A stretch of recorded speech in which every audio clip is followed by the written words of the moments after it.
ओम। प्रणाम सभी को। आज मैं आपको भस्त्रिका प्राणायाम के बारे में बताने जा रही हूँ। भस्त्रिका प्राणायाम के बारे में बताने से पहले मैं आपको प्राणायाम क्या है इसके बारे में बताना चाहती हूँ कि प्राणायाम एक्चुअल में है क्या। प्राणायाम जो है दो शब्दों से मिलकर बना है, प्राण प्लस आयाम। प्राण का मतलब होता है सांसें और आयाम मीन्स नियंत्रण। सांसों को किस प्रकार से लेना है, किस प्रकार से छोड़ना है, ये प्राणायाम में बताया गया है। प्राणायाम मुख्य रूप से 8 प्रकार के हैं और इसमें 8 प्रकार के जो प्राणायाम है उनमें सबसे पहला प्राणायाम है भस्त्रिका प्राणायाम। भस्त्रिका प्राणायाम में भस्त्रिका का मतलब होता है धोकनी, जिसमें कि जैसे पहले लोहार लोग अपना वो कोयला जलाने के लिए जो है उसको लोहे को गर्म करने के लिए धोकनी का प्रयोग करते थे। ऐसे पकड़ते थे और उसमें फूंक मारते थे और फिर ऐसे बुझाते थे उसको, तो जिससे कि वो पूरा जो है आग सुलगने लग जाती थी।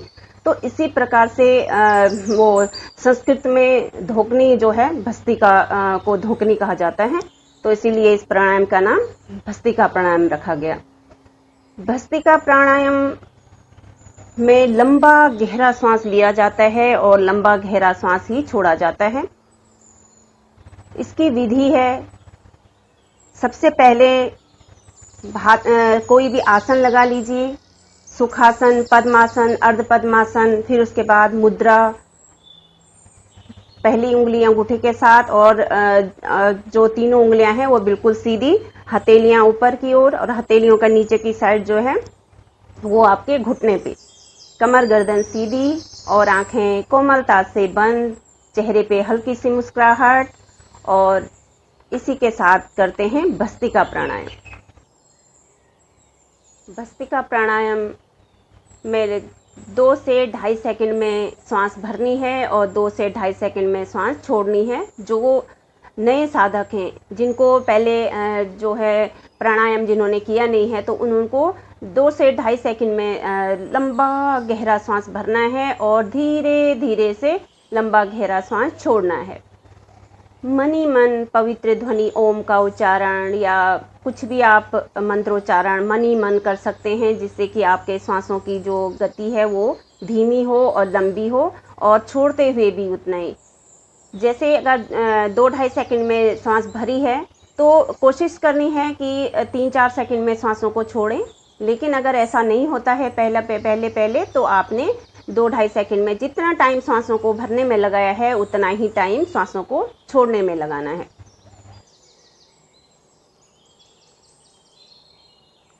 इसकी 3 प्रकार की विधियां होती हैं। एक होती है मध्यम गति, तीव्र गति, और एक जो हार्ट बीपी वाले पेशेंट हैं या जो नए साधक हैं उनके लिए होती है निम्न गति, जो कि निम्न गति में सांसों को लंबा गहरा भरा जाता है और लंबा गहरा छोड़ा जाता है, जिससे कोई घबराहट, कोई बेचैनी ना हो।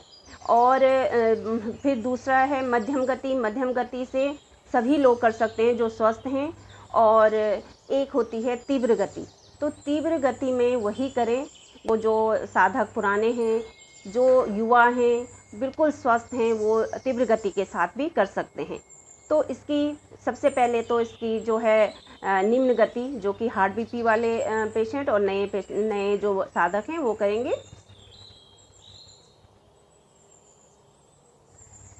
जितना लंबा गहरा लेके जा सकें, पहले 2-2.5 सेकंड, फिर 3 सेकंड, 5 सेकंड, ऐसे बढ़ाते बढ़ाते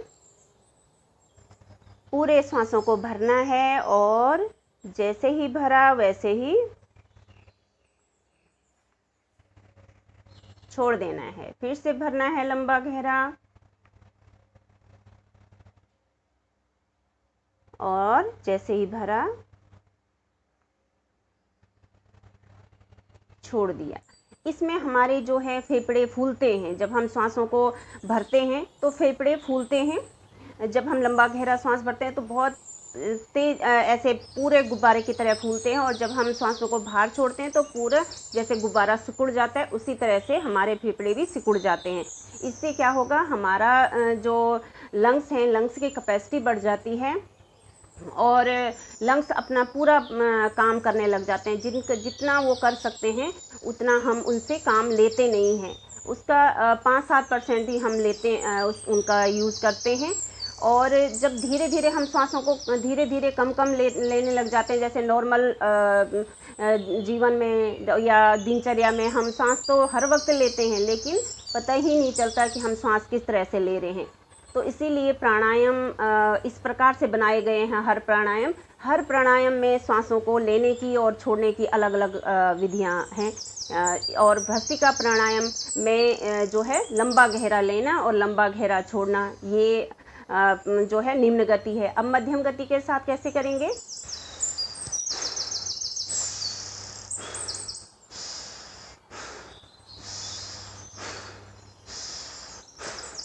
तो ये है, ये जो स्वस्थ व्यक्ति हैं वो कर सकते हैं। और तीव्र गति के साथ, तीव्र गति होती है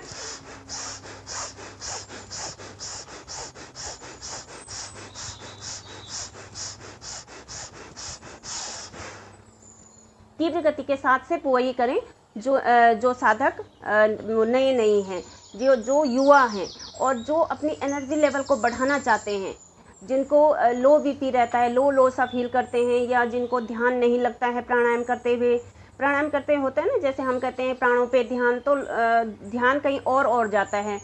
तो इसलिए जब हम भस्त्रिका तीव्र गति से करते हैं तो हमारे जो दिमाग में कुछ हलचल सी होती है, और जिससे कि हम जो हमारे जो भी विचार आ रहे होते हैं वो शांत हो जाते हैं और हम अपना प्राणायाम ठीक प्रकार से कर सकते हैं। तो ये जो है जो विधि है, इसमें जब भी वो करें, जब भी भस्त्रिका प्राणायाम करें तो कम से कम 3 से 5 मिनट ज़रूर करना चाहिए। 3 से 5 मिनट अगर आप भस्त्रिका प्राणायाम नहीं करेंगे तो उसका लाभ नहीं मिलेगा आपको। और ये सबसे ज़्यादा लाभदायक है श्वसन तंत्र के लिए। विधि बहुत ज़्यादा ज़रूरी होती है कि विधि किस तरह से हमने ये प्राणायाम करना है। नहीं तो क्या होगा कि अगर हम प्रॉपर विधि से नहीं करेंगे तो उसका हमें उतना लाभ नहीं मिलेगा जितना लाभ मिलना चाहिए। अब मैं इसकी सावधानियां क्या क्या हैं इसके बारे में बात करूंगी। जैसे कि मैंने कहा कि हार्ट बीपी वालों को जो है ये धीरे धीरे करना है, मतलब धीरे धीरे लंबा गहरा भरना है और धीरे धीरे ही छोड़ना है। उन्होंने तीव्र गति के साथ नहीं करना है, नहीं तो हार्ट की जो है धड़कन तेज हो जाएगी। और जिनका बीपी, क्योंकि इससे जो है हमारे अंदर ऊर्जा पैदा होती है भस्त्रिका प्राणायाम से। तो अब जब ऊर्जा पैदा होगी तो हमारा जो है बीपी जो जिनका बीपी बढ़ा हुआ है उनके लिए थोड़ी सी प्रॉब्लम हो सकती है। नंबर 2 जो है वो खाना खाने के 2-2.5 घंटे बाद इसको कर सकते हैं।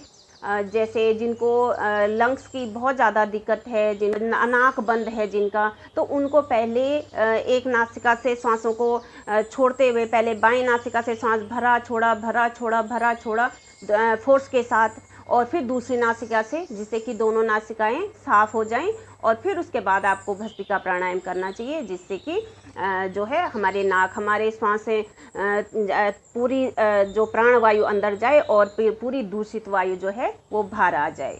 तो इसमें ज़्यादा खास सावधानियां नहीं हैं। तो अब इसके मैं लाभ के बारे में चर्चा करूंगी कि लाभ क्या क्या हैं इसके। जब हम भस्त्रिका प्राणायाम करते, जब हम नॉर्मल सांस लेते हैं, मान लो नॉर्मल सांस ली, तो उस टाइम जब सांस जाती है हमारे शरीर में, वो जाती है 400 ml से 500 ml तक नॉर्मल। और जब हम लंबी गहरी सांस भरते हैं तो उस टाइम हमारे अंदर सांस जाती है 4000 ml से लेकर के 8000 ml। 10 जो बड़े बड़े जो साधु संत होते हैं उनको तो वो तो 10,000 ml तक वो सांसों को इनहेल और फिर एक्सहेल करते हैं।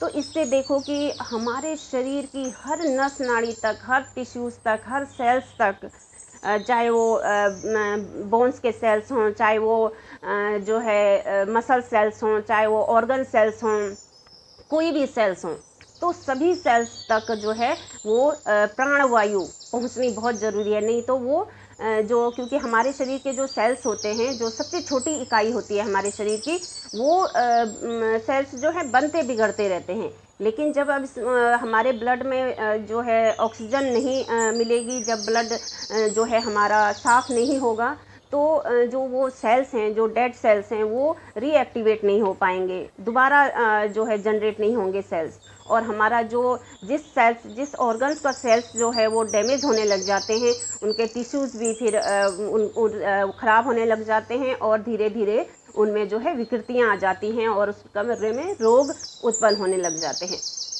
तो इसलिए जो भस्त्रिका प्राणायाम है हमारा, वो सबसे पहले जो है प्रभाव डालता है आपके श्वसन तंत्र पे। और श्वसन तंत्र सबसे ज़्यादा वो है, अगर श्वसन तंत्र ठीक नहीं है तो इंसान, देखिए सांसें नहीं हैं तो इंसान भी जीवन ही, सांसें ही जीवन है। तो इसलिए हमने कोशिश करनी है, जब भी हम सांस भरें, जब भी याद आए लंबा गहरा भरें, लंबा गहरा छोड़ें। कभी भी मुंह से सांस ना भरें, नासिका से ही सांस भरनी है और नासिका से ही सांसें छोड़नी है। अब इसके और क्या क्या लाभ हैं, जैसे मैंने बोला कि ये श्वसन तंत्र के लिए बहुत लाभदायक है।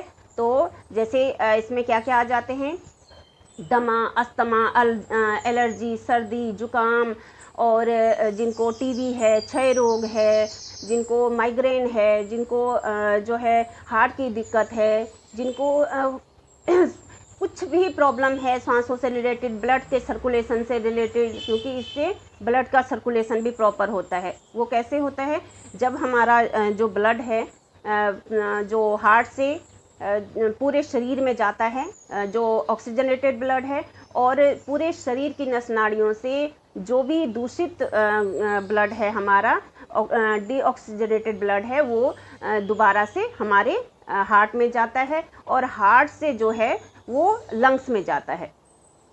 और जब हमारे शरीर में ऑक्सीजन की मात्रा प्रॉपर रहेगी तो ब्लड है वो छन करके ऑक्सीजन उसमें मिल करके फिर हमारे हार्ट में जाएगी बाईं साइड, और हार्ट के बाएं चैम्बर में जा करके फिर वो पूरे नस नाड़ियों से पूरे शरीर में जाएगी।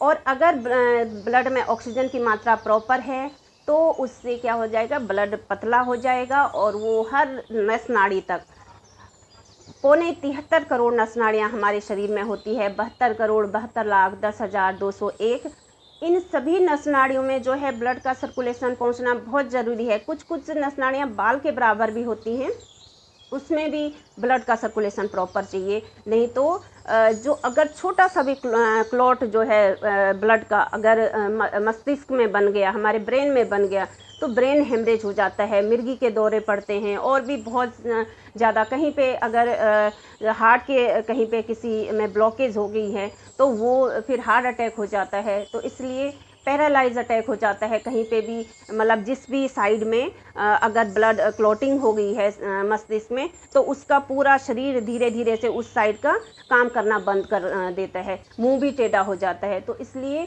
ब्लड का सर्कुलेशन बहुत ज़रूरी है, और ब्लड का प्रॉपर सर्कुलेशन हो इसके लिए ऑक्सीजन बहुत ज़्यादा ज़रूरी है। तो उसके साथ साथ क्या होता है, जैसे गांठें बनी हुई हैं, कहीं पे भी झुंझुनापन है आपके शरीर में, कहीं पे झंझनाहट हो रही है, या कहीं पे देखते होंगे आप कि कहीं पे नील उंगली या कोई भी शरीर का अंग नीला सा पड़ जाता है, उससे क्या होता है, इसका मतलब उसमें ब्लड प्रॉपर तरीके से नहीं जा रहा है, ब्लड का सर्कुलेशन नहीं हो रहा है। कहीं पे कोई वो शरीर का पार्ट जो है गर्म हो जाता है, वहाँ पे ब्लड का सर्कुलेशन बहुत तेज़ गति से हो रहा होता है। कहीं पे नस नाड़ियों में घुटनों में दर्द हो जाता है, इसका मतलब है कि वहाँ पे जो ब्लड के साथ जो गंदगी जा रही है, जो फॉरेन मैटर जा रहा है, वो हमारा अगर ब्लड जो है ब्लड में ऑक्सीजन की मात्रा कम है तो वो कहीं पे जाके, जहाँ जोड़ों पे जाके रुक जाएगी और जोड़ों का दर्द भी इससे हो जाता है। तो इसलिए अगर उस ब्लड पतला होगा तो सारे शरीर की गंदगी को भी साथ में, मतलब नस नाड़ियाँ बिल्कुल, अगर साफ पानी है नाली में जा रहा है तो वो अगर साफ़ है तो पूरी नाली भी साफ रहेगी। अगर उसमें गंदगी जा रही है और वो पानी थोड़ा थोड़ा है, वो गाढ़ा है, तो वो ज़्यादा प्रॉपर से नाली को साफ करते हुए नहीं जाएगा। तो ऐसे ही हमारे शरीर में है वेरिकोज वेन्स जिनको होती हैं, उनके लिए तो जो है भस्त्रिका प्राणायाम बहुत ज़्यादा ज़रूरी है। जिनको घबराहट बेचैनी होती है, जिनको नींद नहीं आती है, सांस लेने में दिक्कत होती है, बहुत ज़्यादा लाभदायक है भस्त्रिका प्राणायाम। भस्त्रिका प्राणायाम से सभी नस नाड़ियाँ हमारी खुल जाती है, चाहे वो ब्रेन की हो, हार्ट की हो, किसी भी ऑर्गन्स की हो, तो सभी नस नाड़ियों में ब्लड का सर्कुलेशन प्रॉपर हो। हमारा आजकल के लिए जैसे कोरोना काल में बहुत ज़्यादा लाभदायक है भस्त्रिका प्राणायाम, क्योंकि भस्त्रिका प्राणायाम से हमारे जो है इम्यूनिटी स्ट्रॉन्ग होगी। अगर हमारी इम्यूनिटी वीक है तो कोई भी जो बाहर से आकर के कोई भी वायरस जो है हमें जो है हमारे शरीर में अटैक करेगा, और वो अगर वहाँ पे हमारी सेना जो है, हमारी इम्यूनिटी स्ट्रॉन्ग नहीं होगी तो वो हमारे शरीर में जैसे कब्जा कर लेगा और धीरे धीरे से हमारे शरीर को डैमेज करने लग जाएगा। सबसे पहले वो करेगा हमारे फेफड़ों को। तो इसलिए हमने अपने इम्यूनिटी को स्ट्रॉन्ग रखना है। और क्या क्या लाभ हैं भस्त्रिका प्राणायाम के? हमारे वात, पित्त, कफ 3 दोष होते हैं, सबके शरीर में होते हैं तीनों दोष, और वो जो है उन 3 दोषों को सम रखता है। अगर सम विषम हो गए, वो विषम का मतलब है कि एक भी दोष अगर थोड़ा कम या ज़्यादा हो गया तो हमारे शरीर में किसी का वात बढ़ जाता है, किसी का कफ बढ़ जाता है, किसी का पित्त रोग बढ़ जाते हैं, उनको गैस एसिडिटी होने लग जाती है। वात रोग में जोड़ों में दर्द होने लग जाता है, कोई भी चीज़ खाओ तो गैस बनने लग जाती है। कफ रोगों में जैसे कफ बनने लग जाता है, सर्दी जुकाम ज़्यादा रहने लग जाता है। तो इनको अगर बैलेंस करना है तो भस्त्रिका प्राणायाम बहुत ज़्यादा ज़रूरी है।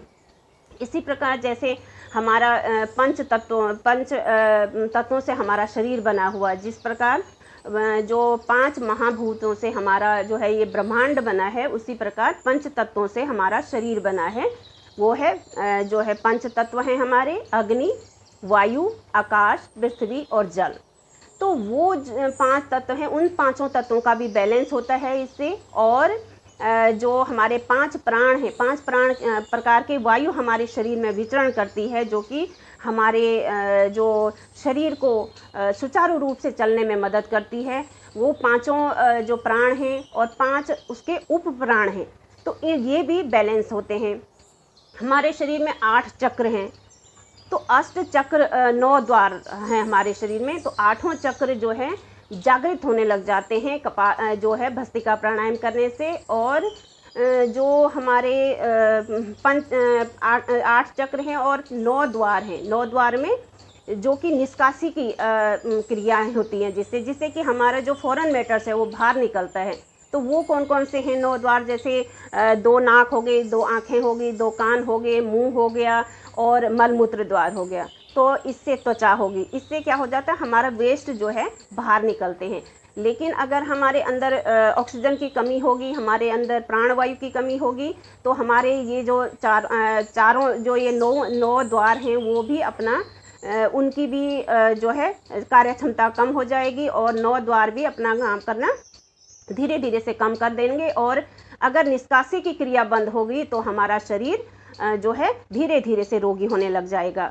तो इसलिए भस्त्रिका प्राणायाम आपको 3 से 5 मिनट कम से कम, और आजकल के टाइम में तो 10 मिनट तक कम से कम सुबह शाम करें तो बहुत ज़्यादा लाभ मिलेगा। इससे सारे रोग दूर होंगे।